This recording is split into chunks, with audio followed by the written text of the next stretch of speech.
Mary and John had only been married for 2 weeks when they received the news of Mary's pregnancy. They were both overjoyed and eagerly embraced the imminent expansion of their family. Throughout Mary's pregnancy, John provided unwavering support. He accompanied her to doctor's appointments and stood by her side during ultrasounds, displaying his commitment to her and their unborn child. During a routine checkup, the doctor reassured them that the baby was healthy and strong. John smiled and tenderly brushed Mary's hair as they observed the monitor filled with anticipation. Mary was grateful that her husband shared her excitement for their baby. Together, they prepared the nursery, carefully selecting furniture and clothing for their little one. At 28 weeks, Mary celebrated her impending arrival with a baby shower among close friends. Amidst delightful conversations and gift exchanges, she suddenly felt intense contractions. "Ouch!" she cried out, gripping her stomach tightly. Waves of sharp pain coursed through her belly. Concerned, her friends rushed to her side. "What happened?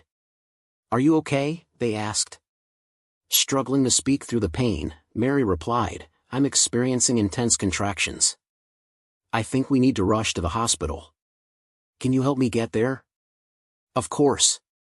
I'll also call John and let him know," said her friend Helen, assisting Mary as she rose from her chair. Upon reaching the hospital, the doctor confirmed that Mary was in labor. Shortly after John's arrival, she began the birthing process. To everyone's surprise, the first baby that emerged was a girl. "It's a girl," exclaimed the doctor. Confused, John asked, still holding on to Mary, "How is that possible?" "The ultrasound showed a boy. Do you remember our conversation and wish that night at the cafe? We both wanted a daughter, didn't we?" But before they could fully process the news, the doctor interjected, "Wait, I see another head.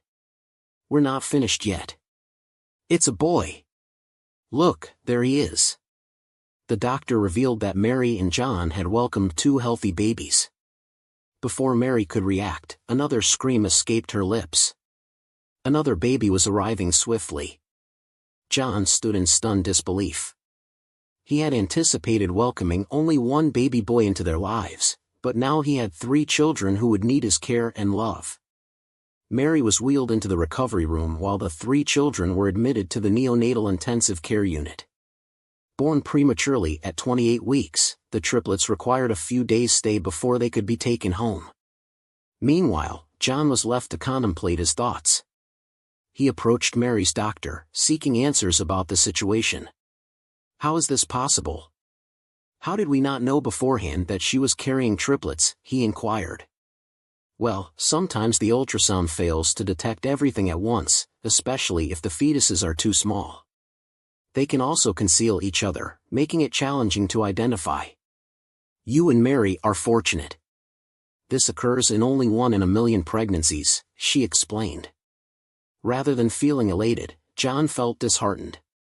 The prospect of raising 3 children simultaneously didn't fill him with excitement. As Mary and the children remained in the hospital, John stayed at home. Before leaving, he told Mary, "Let me know when you're all set to come home." It took another 5 days before Mary and her kids were ready. She named James, Anna, and Charles were discharged. Allison anticipated John's joy upon their return home. However, their journey back was marked by an uncomfortable silence. "Is everything all right?"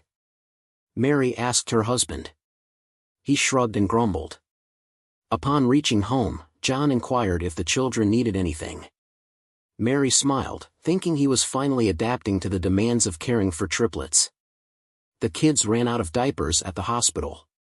"Could you go and buy some from the store?" she requested. John nodded. "Sure, I'll be back soon," he replied before leaving the house. In the meantime, Mary enthusiastically tended to the 3 kids. Being in a separate ward at the hospital, this was her first opportunity to care for them independently. "Hello there, my little darlings," she cooed as she carefully placed each of them in the crib. "Daddy went to get more diapers for you. Just be patient, all right? It's not time for any messy surprises yet," she whispered, addressing her infants. Once the kids were peacefully asleep, Mary decided to start preparing dinner. Uncertain about how long they would nap, she opted for a quick mac and cheese recipe, anticipating John's return. However, time passed and John was still absent. The triplets began crying simultaneously, overwhelming Allison, who couldn't tend to all of them at once. Desperate to reach John, Mary dialed his phone number, but it went straight to voicemail. "Hey, where are you? Is everything okay? I'm getting worried. Please call me back," she pleaded, leaving a voicemail. Another hour went by, and Mary dialed his number again, only to find his phone turned off.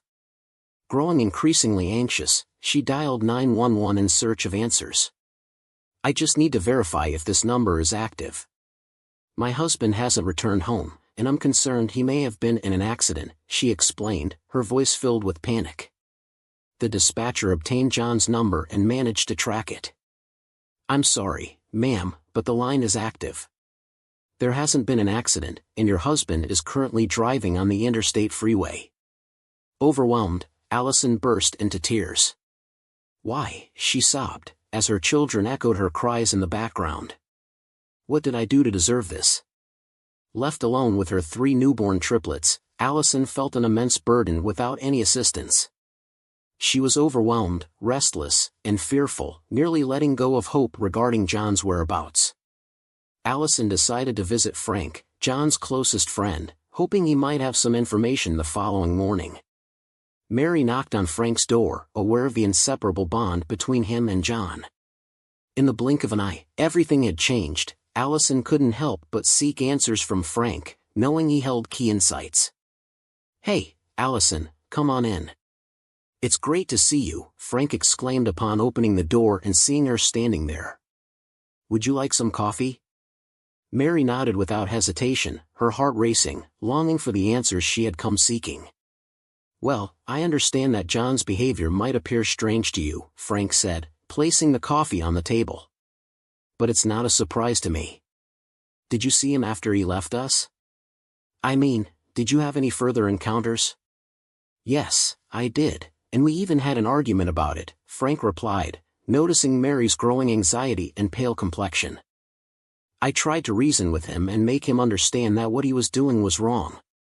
I urged him to stay and take care of you and the babies, but he refused." "Your coffee is getting cold." Mary felt a deep sense of hurt. Frank's revelation only intensified her pain. Was that all? Did he never say anything else? Frank could sense Mary's disappointment and decided it was time to reveal a little more about his best friend, who had now disappeared without a trace, leaving her alone with the babies. "I think you need to know a bit more about your relationship," Frank added. Mary was perplexed. She had believed that Frank knew every aspect of her relationship with John. "What more? I don't understand. Do you remember your first encounter with him?" Frank continued. Tears welled up in Mary's eyes. "Of course. How could I ever forget that day? It was a Friday. I was working my shift at the cafe and saw the 2 of you sitting with a group of guys. Perhaps stay with your friends. It was someone's birthday." I still recall John's boisterous laughter as he raised the toast when the guy cut his cake. "Yeah, that's right, we were celebrating Sam's birthday. But there's something else you still don't know." Mary couldn't help but let her tears flow as she reminisced about her initial meeting with John and the way he locked eyes with her from across the room. "John and his birthday boy Sam, they were both interested in you, Mary," Frank interjected, bringing her back to reality. "They were drunk and began arguing about who would win you over first. But that wasn't all. They went on to make a rather serious deal." "A deal? What kind of deal?" Mary was startled. Frank hesitated, unsure if he had made the right decision to disclose everything that had transpired that day. Nevertheless, he found himself with no other option but to reveal the truth. "Mary, I know this will be painful for you to hear, but John made a bet of $100 to sleep with you that night," Frank disclosed, his voice heavy with the weight of the revelation. "Sam laughed it off, saying it would be easy to win the wager and seduce you. In addition, he offered $1,000 to John if he could court you and take you out for a month." Allison was utterly stunned. "He placed a bet on sleeping with me?" Oh my God, how could he? Before Mary could fully process the situation, Frank interjected once more, divulging the true nature of John's character. The thing is, John had never been in a serious relationship before. We all assumed it was some kind of tasteless joke, but then he took the challenge seriously.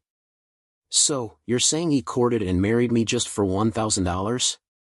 Mary's voice quivered as tears welled up in her eyes. No, not at all. He genuinely liked you. I mean, genuinely, Frank clarified. Things escalated after you two started dating. You got married, and everything seemed fine until he began feeling suffocated in the relationship. John was afraid of commitment. He didn't want to settle down so quickly. When things got serious, he started pulling away, and he had those mistresses. Wait, John had mistresses? Mary's alarm was palpable. That's just how John is. Deception comes easily to him. It's unfortunate that he kept you in the dark. At some point, he wanted to divorce you, but he was too afraid to follow through. If he really wanted to divorce me, why did he stay? Why didn't he leave me earlier? Allison's voice trembled through her tears. I'm not entirely sure why, but one thing I know for certain is that your pregnancy shocked him. He wasn't ready for it, but he tried to hold everything together so that you wouldn't be hurt. He tried, but when you gave birth to triplets, he panicked. It was the final straw. He felt overwhelmed and had no choice but to flee. It became too much for him to handle, leaving you and the children was the only option he saw. Oh my God, Frank, Mary sobbed. You've been visiting us regularly, you could have told me earlier. John left me alone with the babies. What do I do now? I'm so confused, and how will I survive without him? Allison was terrified at the prospect of single-handedly raising her children amidst various challenges.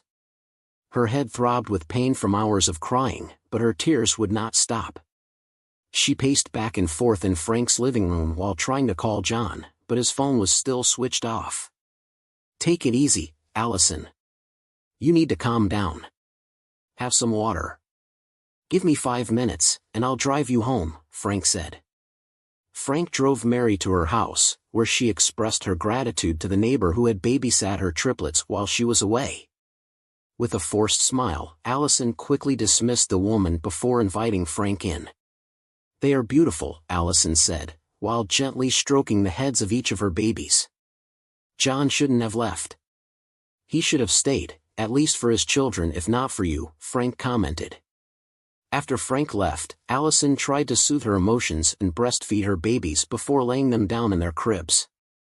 Exhausted and upset, she was too restless to even cry. Time ticked away, and eventually, she fell asleep near her infants. The next morning, a loud doorbell ringing startled Mary, and she jumped out of bed, heart racing. John, she called out as she rushed to the door, only to be disappointed when she saw who it was. Frank, she said, her hopes dashed. Come in. I called you, but you didn't pick up, she said as he entered, carrying a large bag of diapers and baby supplies. Hold on, I have more in my car. I'll get it. Mary was surprised by Frank's unexpected visit. She was even more shocked by the level of attention and care he gave to her babies. Would you like some coffee? She asked him. No, thank you. I have to go. Maybe some other time, Frank replied. With Frank's help, Allison was somewhat relieved. She had been struggling with the thought of raising 3 children on her own and had run out of diapers and other baby essentials. The initial days were incredibly challenging for Mary, but her life took a turn. When Frank began frequenting her home and offering his assistance, gradually, Mary realized that she couldn't handle the responsibility of raising her babies alone without Frank's support. He consistently went above and beyond to help her move forward and focus on her future. Frank even volunteered to babysit her triplets while she attended job interviews. Before long, Mary secured a job as an attorney at a private law firm. Her days revolved around juggling work and taking care of her children, and having Frank by her side provided the crucial support she needed. Despite Mary's initial resistance, she couldn't prevent him from showering the kids with the attention and care they deserved. Over time, James, Anna, and Charles grew fond of Frank's presence.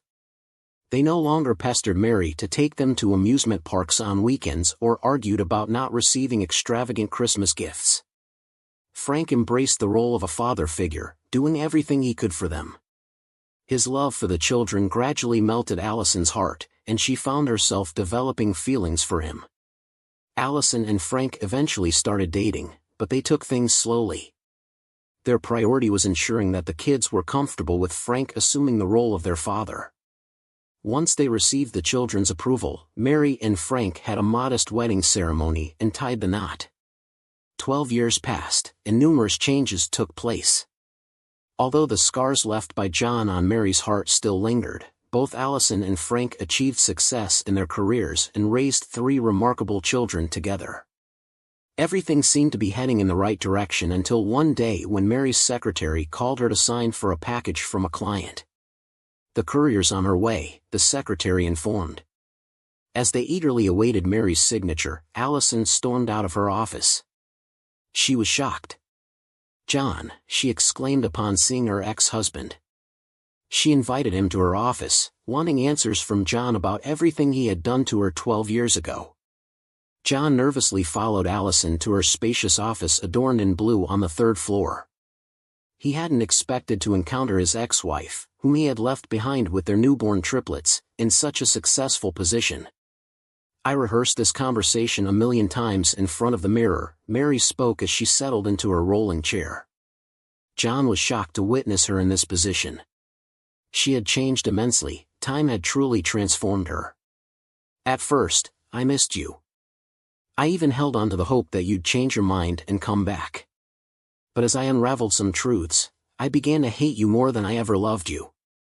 I wanted you to witness my success. Don't you find it peculiar that we meet here like this today? I have nothing to say now, but I do have one question. How could you do this to me, John?" "It's not entirely my fault, Mary. I know what I did. I know it was wrong, but I felt trapped," John explained. "I was young and frightened. I rushed into everything, our relationship, marriage, and having kids. I was truly unprepared to be a father of 3. "That's absurd, John," Mary yelled. "You were 27. You were not young. You were old enough for everything. Or should I remind you once again of what you did?" "What? What did I do? Have you forgotten about the bet you made with your friend Sam about me?" Mary seated herself. "You dated me and put on a facade of a happy marriage. You pretended to be thrilled about becoming a father. You lied to me and cheated on me with multiple mistresses, and when you felt it was enough, you became afraid and ran away, leaving me alone with our triplets." John found himself caught off guard. He had expected Allison to be angry with him for abandoning her and their children. However, her knowledge of the bet, his affairs, and his unwillingness to care for their babies left him shocked. "How do you know all this? About the bet and everything else? Who told you?" he asked. "Frank," Allison continued. "He revealed everything about you, and when you left us, he supported the children and me. He helped us survive. He did what you were supposed to do for us." "Wait, are you and Frank married?" John inquired. Allison's silence provided the answer. Though John wasn't surprised at this point, a different thought brewed in his mind. He realized this could be his golden opportunity to blackmail Frank for a hefty sum. Astonishingly, it was Frank, not Sam, with whom he had made the bet about Allison. "You kept it hidden from her, huh, Frank?" John thought to himself. "In that case, I believe I should pay you a surprise visit and teach you how to reveal the whole truth to her. Allison, you should consider yourself lucky that I left," he continued as he approached her. "Look at me. I have nothing, a lousy job and overwhelming debts. If I had known you were so wealthy, I would have come running to you for help. Are you drunk, John?" Mary fumed. "Well, what more can I expect from you? It doesn't surprise me. Allison, please help me. I need money," John pleaded. "Help you? Why would I do that? You abandoned the kids and me. You walked out on us without a second thought. Did you ever consider us? Then why should I? You can leave now. I never want to see you again, and please don't ever cross my path. Get out. Allison fumed and promptly kicked John out on the spot. John grumbled as he left the office and waited at a nearby cafe, planning to tell his ex-wife after her work. So, this is where she lives now, with her new husband. John smirked upon witnessing Allison and Frank embrace on their doorstep. He even caught a glimpse of his children, James, Anna, and Charles, playing in the yard. The following day, John returned to Mary's house after she had left for work and knocked on the door, startling Frank. John! Oh my God, what are you? Before Frank could finish speaking, John forcefully entered the house and made himself comfortable on the couch. John, how did you find us? My best friend, seducing my wife behind my back? Seriously impressive, John taunted, chuckling, as Frank grew increasingly uneasy. Fortunately, no one else was home. John, what do you want? Why have you come here? How could you do this to me, Frank? You knew I loved her. Why, I loved her. If you truly did, you wouldn't have run away, leaving her and the kids, Frank argued. Did you forget about the bet we made that night at the cafe? I fell in love with her at first sight, and so did you. We both desired her, didn't we? But only one of us succeeded, and that was me, John declared, surveying the opulence of Frank's living room. I admitted I was happy with her. Then she became pregnant, double joy, even though I wasn't fully prepared. Nonetheless, I supported her and loved her even more. But it became overwhelming for me when I saw 3 babies. I had only prepared myself for one, so I had to leave. I wasn't ready to raise triplets, Frank frowned as he spoke. People don't run away from their family or from their children. John disregarded Frank's concern and made an unusual demand. I don't want to dig any deeper. I want $5,000. $5,000, Frank was stunned. Yes, I'm just asking a little to keep my mouth shut. It will help me with some personal matters and paying off debts, and in return, you can save your marriage with Allison. Imagine the consequences if she finds out that you and I placed the bet on her, John explained. Frank never expected this situation to arise. After a moment of contemplation, he reluctantly agreed. But I need some time, he added. All right, I'll see you soon. Remember, Saturday is the deadline, John said, giving Frank's shoulder a reassuring pat before leaving. On Friday afternoon, Frank withdrew $5,000 from the joint account he shared with Mary, hoping she wouldn't notice. However, he failed to anticipate that she would receive a notification on her phone, a $5,000 debit. Why would Frank need such a large sum of money? Allison wondered, growing concerned. She immediately called Frank to inquire about it. Hey, don't worry, it's our money after all, she began. But why didn't you tell me you needed $5,000? Is everything okay? Did something unexpected happen? With no other choice, Frank had to reveal the truth to Mary. Frank confessed, John threatened to tell you that he had a bet with me, not Sam. I was terrified of losing you, Allison. I love you deeply, and I can't imagine my life without you and the children. To Frank's surprise, Mary burst into laughter. He expected her to explode with anger, but her reaction rendered him speechless. Frank, how absurd. Do you really think I would leave you over some drunken joke that came back to haunt us? She said with a smile. I despise John, not because of the bet or his foolish actions, but for abandoning me with the triplets. It's all in the past now. When I get home, we will talk more, better, Mary said, as she ended the call. Frank was still in shock. Mary didn't hate him for what he did. When Allison got home, Frank asked for forgiveness as he tried to explain again, but Mary assured him that she had forgiven him and wanted them to live happily. Let me prepare something for us to eat, Allison said as she went to the kitchen. She pondered. I wanted to feel sorry for that pitiful addict, but blackmail? That was crossing the line. Filled with determination and a sense of justice, Allison wasted no time in conveying her decision to Frank. She expressed her firm resolve to report John's actions to the appropriate authorities, believing that his malicious behavior should not go unpunished. Recognizing the gravity of the situation and understanding the importance of standing up against such misconduct, Frank wholeheartedly supported Allison's choice. Together, they gathered all the necessary evidence they could find, meticulously documenting John's threats, the extortion attempt, and his long-standing evasion of alimony payments. Armed with a substantial case against him, they presented their findings to the local law enforcement agency, ensuring that justice would be served. The authorities, impressed by the thoroughness of their investigation and the compelling evidence presented, wasted no time in launching an official inquiry into John's actions.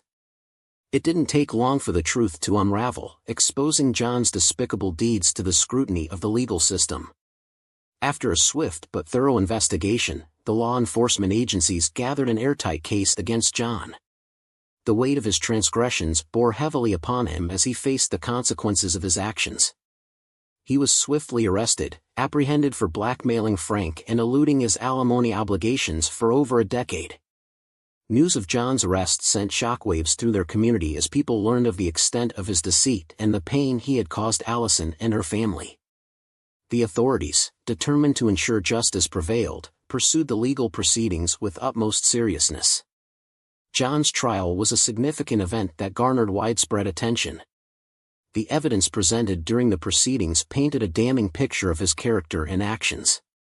Witness testimonies further solidified the case against him, revealing the depth of his manipulation and disregard for the well-being of others. In the courtroom, John's facade of arrogance crumbled as the weight of his crimes bore down upon him.